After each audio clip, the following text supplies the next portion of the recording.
Hey there, thanks for tuning in. Great Basin Prospecting here, your one-stop shop for non-stop rocks. Here's a look at the rocks that we'll be checking out today. We're doing another Lake Michigan episode. So all 7 of these rocks are coming from the shores of Lake Michigan and courtesy of a fellow rock hound up there. So big thank you for these rocks because we've got some really cool ones. Welcome back to all the current subscribers. Please make sure to let me know your favorites down in the comments. And if you're new to the channel, I hope you like this video too. And let's go ahead and get started. First up, let's check out this rock. So from the outside, we can see we've got a lot of different colors going on. Some greens, maybe some blues. This corner here looks like a lot like a granite. We have some pink feldspar going on there, and then we have kind of a cool band that's running through, some more blue and green, and then this side looks like it has a lot more of that granite color as well in that band where we saw that pocket. Let's go ahead and take a look at the inside, and that is gorgeous. Wow.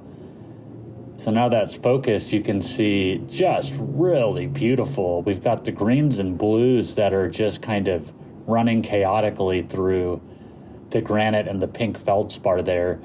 I labeled this as a Unakite. I haven't seen a ton of Unakites, but I think this roughly falls into the family. There's another rock that we'll cut a little bit later on that is more of what I tend to think of as a Unakite, but the chaotic patterns here in the greens are just really pretty, and the reds where they pop through pop really nice as well. I just thought this was a really cool one. Okay, let's take a look at this rock. So from the outside, we can see we have a really light coloration going on. It's pretty much all white. There's a little bit of crystallization that we can see going on in some of the pockets. And on this side, the pattern looks like it is also a crystal or agate sort of material. This looks like it's a small fossilized horn coral. So let's go ahead and take a look at the inside, and that is gorgeous. Wow. So we can see all of the little chambers and compartments really well. Everything's been preserved really nicely. And we have some bluish white agate or crystal material that has filled in, and we have some botryoidal crystal going on as well. Really cool, which is grape looking stuff there in the center. Really cool. Let's take a look at the other half here, and we can see that we have some tiny little crystal caves that have formed. We've looked at a number of cool corals on the channel so far, but this is definitely a really unique one and definitely the best preserved structure in terms of the fossil and the chambers and everything. Really cool. Okay, let's check out this rock. So we've got a really cool lightning stone here, also known as a Septarian Nodule. And we can see some really nice and large veins of calcite that are running through the exterior here. So my hope was that they would carry through to the inside and we would get a cool looking picture. So let's go ahead and take a look. And that is so cool. Wow. I really love the lightning stones. Every time I cut one of these open, it's just such a cool surprise to see what's in there. So this one has a really rich brown color for the back, and we can see some really big veins of the calcite running through here, along with some smaller ones, which are a bit more usual, I'd say. But the larger veins here are some of the bigger ones that I've seen. The background, like I said, is a really nice, strong brown color. We have a little bit of black that is creeping in it, especially on what's on the left-hand side right here, but mostly the nice brown, and the crystal veins are really nice and full. Not a lot of gaps going on. A really pretty one. Okay, let's check out this rock. So from the outside, you can see we've got some greens going on, very bright greens, as well as some pinks and some reds, a bit of black and a little bit of white going on, which is probably some quartz. The green is probably epidote, and the pink is feldspar. So this looks like it's going to be a Unakite. So let's go ahead and take a look at the inside of this one. And that is really nice. Wow. So really bright greens and reds, really cool. And then a little bit of the white crystal came through, but a lot of the background is actually black, which makes this kind of a unique one, at least from the ones that I've seen. Really, really cool. So taking a look at the individual halves here, the green and the reds are just really bright, very cool. They're almost neon and it pops really nicely against the black.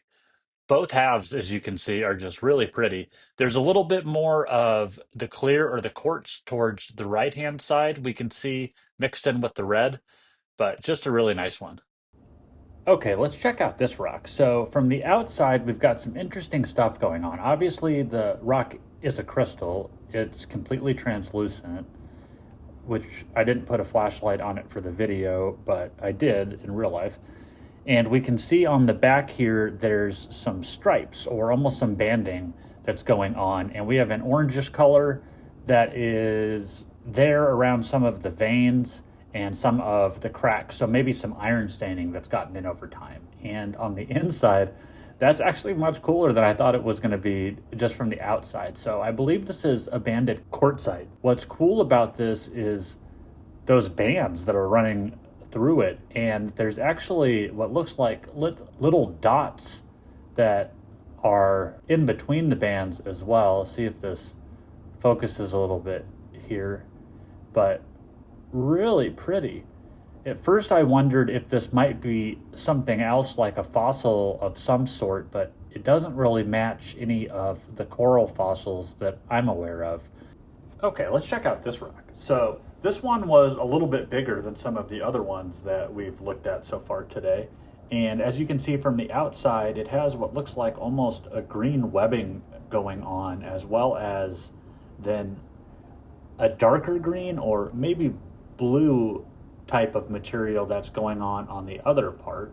I wasn't quite sure from the outside whether or not this was a pattern or if this was actually a type of conglomerate. So let's take a look at the inside, and that is really pretty. So I do think that this is a conglomerate. I think this is a greenstone breccia. Let's take a look at the individual halves here. We can see really, really nice minty green kind of color that's making up most of the matrix there. And then some darker class as well that are kind of the larger chunks that we see.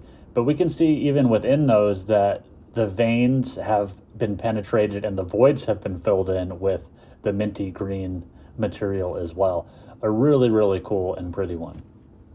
And last but certainly not least, let's check out this rock. So from the outside, we can see we have a couple tones of red, very bright to a little bit darker. And the one where it's darker, we have a lot of tiny little specks of what looks like gray.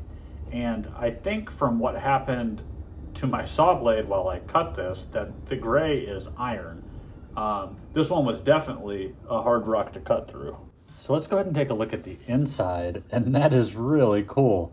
So when we get a little bit of a closer look at the halves here, you'll see, and you can even see them here, but when we zoom in here, you can see all those tiny little dots, and I think that that is the hematite, and the jasper looks like it is similarly shaped, honestly, but really interesting in terms of the colors as well as the materials. I haven't cut one like this before.